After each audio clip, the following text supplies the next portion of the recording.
professora Marley Carvalho, professora de História do Instituto Genária Viana. Hoje estou falando com os meus alunos do 8º ano, turmas 800 e 801, certo? Nós vamos dar início ao capítulo 13, vamos falar sobre o capítulo 13. E este capítulo será dividido em 2 vídeos. Bom, o capítulo 13 fala sobre a Europa em ebulição. Vamos lá? Beijo grande!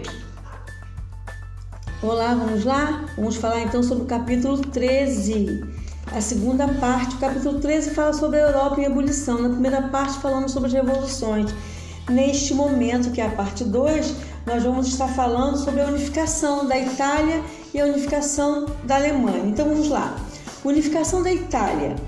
Atualmente, toda a Península Itálica forma um único país, a Itália.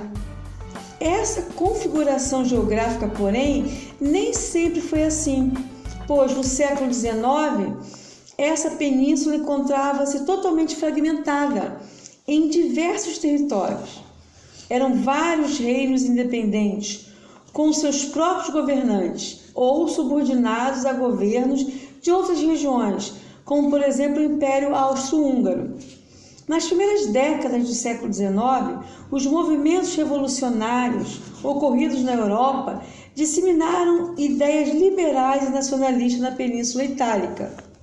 Com isso, setores da sociedade, especialmente, claro, já falamos sobre ela, a burguesia, começaram a pregar que a única maneira de promover o desenvolvimento econômico da Itália era por meio da unificação de toda a península, formando então um Estado centralizado. Bom, gente, o que nós temos que prestar bastante atenção é como se deu essa unificação. Como é que foi esse processo? Bom, o processo de unificação italiana teve início quando líderes do reino de Piemonte formaram alianças para unir diferentes partes da Itália. Isso resultou na formação do Reino da Itália em 1861 e na posterior unificação de toda a Península Itálica.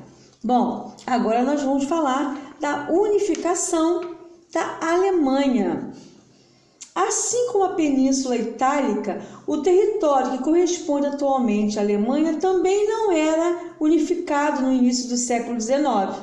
Essa região encontrava-se dividida em um grande número de reinos e estados independentes.